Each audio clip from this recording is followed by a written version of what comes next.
Students, आज हम आपके लिए वापस से लेके आए हैं फिजिक्स का एक दमदार वीडियो।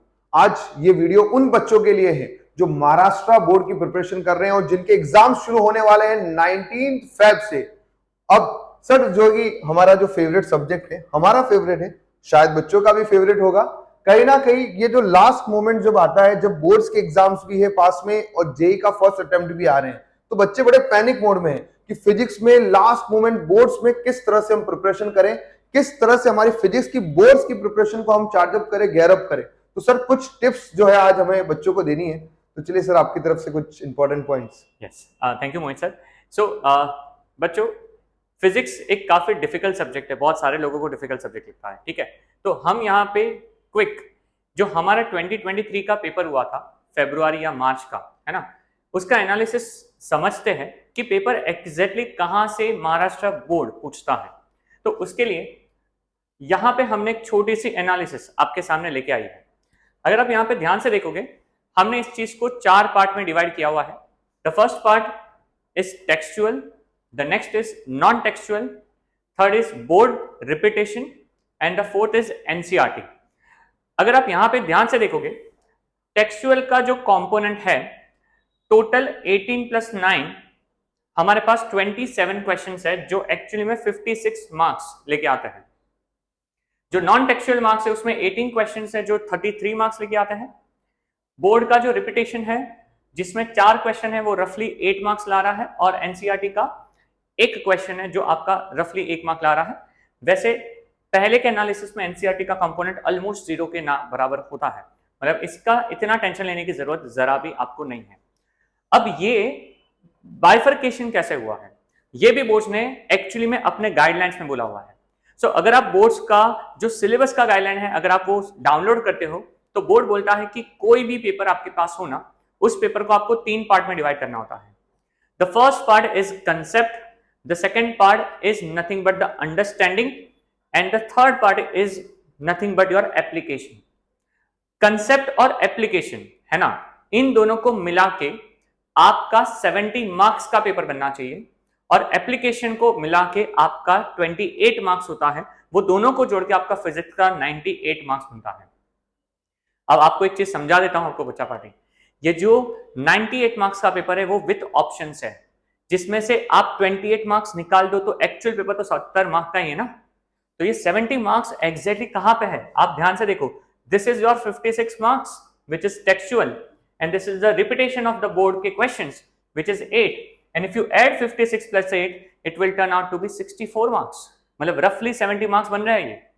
मतलब के बोर्ड चाहता है कि अगर बच्चा चाहे कि 70 में से वो 60+ स्कोर करना चाहता है, उनके लिए सिर्फ एक ही चीज का ब्रह्मास्त्र है कि वो टेक्सचुअल क्वेश्चंस को पूरा का पूरा कवर करके जाए। अब टेक्सचुअल का मतलब क्या है, तो यहां पे भी वो डिवाइड करा है एक्सरसाइज के 18 क्वेश्चन। अब एक्सरसाइज के 18 का मतलब जिसमें एमसीक्यू भी है, शॉर्ट आंसर भी है, लॉन्ग आंसर है और न्यूमेरिकल है। Only text back questions. और second, in text question. What is the meaning of in text question? These are nothing but the solved examples. ध्यान से देखना, solved example की तादाद 9 है, 9 questions पूछे गए हैं। That means solved examples भी उतने ही important है, and mind it, बहुत सारे questions में they have not changed numbers also. MCQ में they have not changed the language also. मतलब आपको समझना पड़ेगा कि आप अगर टेक्स्ट बुक पूरा का पूरा करके जाते हो हर एक चैप्टर का, तो आपके 56 मार्क्स कहीं नहीं जाते। उसके बाद की प्रायोरिटी आपके पास होनी चाहिए बोर्ड्स के प्रीवियस ईयर क्वेश्चंस। यहां पे ये का कंपोनेंट कम है, 8 मार्क आपको दिख रहा होगा, बट ट्रस्ट मी ये कंपोनेंट सिर्फ ये एक पर्टिकुलर पेपर का है, बट हमने देखा है कि लास्ट अगर 4 से 5 पेपर आप देखो तो ये कंपोनेंट एटलीस्ट 15 to 20 मार्क्स तक चला जाता है, क्योंकि आपका ये दोनों मिला के 70 मार्क होने चाहिए, और वो होता है। अब आता है सबसे इंपॉर्टेंट क्वेश्चन कि सर आप जो बात कर रहे थे नॉन टेक्सचुअल, क्योंकि ये भी 33 मार्क्स है, सर उसका क्या? तो मोहित सर आप बता सकते हो कि नॉन टेक्सचुअल में बेसिकली क्या कवर होता है? नॉन टेक्सचुअल की अगर हम बात करें दोस्तों, कि सबसे इंपॉर्टेंट है कि हम लोग ने हमारे क्लास नोट्स पढ़े हैं, हमने स्टेट टेक्स्ट बुक पढ़ा है। जैसे एक सिंपल से एग्जांपल के थ्रू मैं बताता हूं, जैसे यहाँ पे आपको ये पेपर दिखाई दे रहा है दोस्तों, इसमें ये क्वेश्चन जो है नॉन टेक्सचुअल है, लेकिन अगर आप इस क्वेश्चन को ध्यान से पढ़ोगे, नो डाउट ये हमारे पीछे एक्सरसाइज में एक क्वेश्चन नहीं दिया है, लेकिन ये एक सिंपल थियोरेटिकल क्वेश्चन है। अगर हमने वो कॉन्सेप्ट पढ़ा है तो वो उसका जो बेसिक थियरी जो हम एसटीबी में पढ़ते हैं, एसटीबी की थियरी पढ़ते हैं या हम क्लास नोट से पढ़ते हैं, वहां से एक simple basic question non textual में पूछा जाता है। अक्सर अंकित सर, अगर मुझे ऐसा लगता है जो भी आपने अभी एनालिसिस बताया कि सबसे इंपॉर्टेंट है, अगर आपने एक्सरसाइज पूरी पढ़ ली है, शायद अगर आपने एक्सरसाइज के पीछे के सारे numericals, even text back question जो थियोरेटिकल है, अगर वो भी हमने अच्छे से पढ़ लिए तो शायद कहीं ना कहीं नॉन टेक्सचुअल के बहुत सारे आंसर्स वहां मिल जाएंगे। तो इसका मतलब ये है कि सबसे इंपॉर्टेंट पार्ट, जैसा भी अंकित सर ने बताया है, कि आपको एक्सरसाइज पूरा अच्छे से करना है, और कहीं ना कहीं जब आप वो डेरिवेशंस पढ़ रहे होंगे, क्योंकि वहां एक डेरिवेशन दिया है, अगर वो डेरिवेशन पढ़ रहे हो तो उसके रिलेटेड अगर कोई एसटीबी में थियरी है तो वो भी पैरेलल टाइम पे आप पढ़ लो, तो आपके नॉन टेक्सचुअल क्वेश्चंस भी जो है इजीली आराम से कवर हो जाएंगे। ये है। तो जैसा अभी सर ने एक बड़ा इंपॉर्टेंट पॉइंट मुझे यहां दिखा था कि अगर सपोज मैं आपकी जगह पे होता और अगर मुझे एग्जाम देना है और मैंने अभी तक कुछ नहीं पढ़ा, ऐसे बहुत सारे हमारे बच्चे हैं जो लास्ट मोमेंट पे अभी वो जगे हैं, वो भोले हैं जो अब जगे हैं और पढ़ना चाह रहे हैं, उन बच्चों के लिए जैसा सर ने बताया कि आप कुछ नहीं तो आप सिर्फ और सिर्फ ये भी पढ़ लोगे, और उसके बाद में अगर आपने ये लगा दिया तो शायद आप उस 70 में से, मेरे हिसाब से तो मे भी ऐसा हो सकता है कि 70 आउट ऑफ 70 का पेपर अटेम्प्ट कर। एब्सोल्युटली 100%। तो ये एक सबसे इंपॉर्टेंट पॉइंट था आज का। और बेसिकली हम यहाँ पे ये वीडियो लाने का एक ही पर्पस है कि बहुत सारे बच्चे जो हमारे बच्चे हैं वो भी बार बार चीजें पूछ रहे हैं कि सर फिजिक्स में क्या पढ़े, नहीं समझ में आ रहा, कौन सा चैप्टर हम छोड़ दें। तो सिंपल है, आप अगर ध्यान से देखोगे ना, हर फिजिक्स के चैप्टर की जो एक्सरसाइज है गिन के 2 या 3 पेज की है, सच में ज्यादा नहीं है।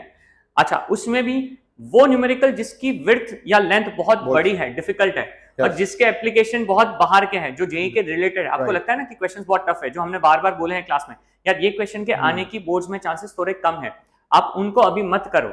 And trust me, non textual के लिए भी आपको मैं एक रिसोर्स बताता हूं, ओके, जहां पे अगर आप ये चीज कर लो ना, अगर आपको चाहिए कि सर ये कहां से प्रैक्टिस करें, वो तीसरा रिसोर्स है। कोविड के टाइम पे महाराष्ट्र बोर्ड ने एक क्वेश्चन बैंक रिलीज किया था। Yes, exactly. और वो क्वेश्चन बैंक का, क्वेश्चन बैंक में से आपको मैक्सिमम जो है मिल जाएंगे। ये सारे क्वेश्चंस ऐसे हैं जो नॉन टेक्सचुअल वहां से मिल जाएंगे। उसमें एमसीक्यू, वेरी शॉर्ट आंसर सब है। मतलब अब फिजिक्स के लिए आई थिंक हम समन ऐसा दे सकते हैं कि 3 चीजें ऐसी हैं, है ना। फर्स्ट है हमारे एक्सरसाइज कवर करना है, उसके बाद में आप बोर्ड्स पेपर कवर करना है, उसके बाद आपकी श्रद्धा है कि मुझे और पढ़ना है, मुझे पूरे कंप्लीट मार्क्स लाने हैं, तो फिर जैसा सर ने बताया है कि जो महाराष्ट्र बोर्ड का जो क्वेश्चन बैंक रिलीज हुआ है वो हमें कवर करना है। That's it. अगर आपने 3 चीज सच में पूरी कंप्लीट करी, या एटलीस्ट इस 3 चीज में से कोई भी 2 चीज भी अगर आप कंप्लीट कर लेते हो, सो ट्रस्ट मी, आपका फिजिक्स में एटलीस्ट 70 में से 60 मार्क्स पक्के से आएंगे। आपको इसके लिए कोई एक्स्ट्रा एमसीक्यू की प्रैक्टिस, कुछ अलग से न्यूमेरिकल करने की जरूरत नहीं पड़ेगी। ओके। और ये एक मुझे ये वाला जब मैं पॉइंट देखता हूं, सॉल्व एग्जांपल जैसे सर आपने बोला है, शायद सॉल्व एग्जांपल्स में से ही मैक्सिमम न्यूमेरिकल्स आए, क्योंकि अगर एक्सरसाइज के 18 है, इसमें थियरी क्वेश्चंस भी है, इसमें न्यूमेरिकल्स भी है, इसमें एमसीक्यू भी है, तो इसका मतलब जो 9 आए हैं वो सॉल्व एग्जांपल तो सारे न्यूमेरिकल है। इट मींस दैट कि न्यूमेरिकल्स के आने की पॉसिबिलिटी सबसे ज्यादा फ्रॉम द सॉल्व एग्जांपल से। एब्सोल्युटली। तो आपको सॉल्व एग्जांपल का फर्स्ट प्रायोरिटी, जो हम क्लास में भी आपको बताते हैं, first priority is your nothing but the solve example, then numerical अगर आपको करना है तो एक्सरसाइज में से कर सकते हैं। ठीक है। सो आई थिंक इतना ही बताना चाहते हैं। तो सबसे पहले वो भोले बच्चे जिन्होंने अभी तक पढ़ाई शुरू नहीं की है, क्या करना है, अब क्या करना है उसका आंसर नहीं है, ये करना है बस, एक्सरसाइज और सॉल्व एग्जांपल आपको फर्स्ट कंप्लीट करने हैं। Okay, so this is the video जिसमें हमने अभी एचएससी महाराष्ट्र बोर्ड फिजिक्स के बारे में स्पेसिफिकली बताया। पर अब नेक्स्ट क्वेश्चन होगा कि व्हाट इफ किसी सीईटी में फिजिक्स का वेटेज क्या है चैप्टर वाइज, क्या हम वो आपको बता सकते हैं? तो yes, stay tune for the next video. For that like करो इस पर्टिकुलर वीडियो को अगर आपको अच्छा लगे, प्लीज इसको शेयर करो, सब्सक्राइब करो हमारे चैनल को, प्रोग्रामेटिक्स को, and thank you so much. मिलते हैं अगले वीडियो में।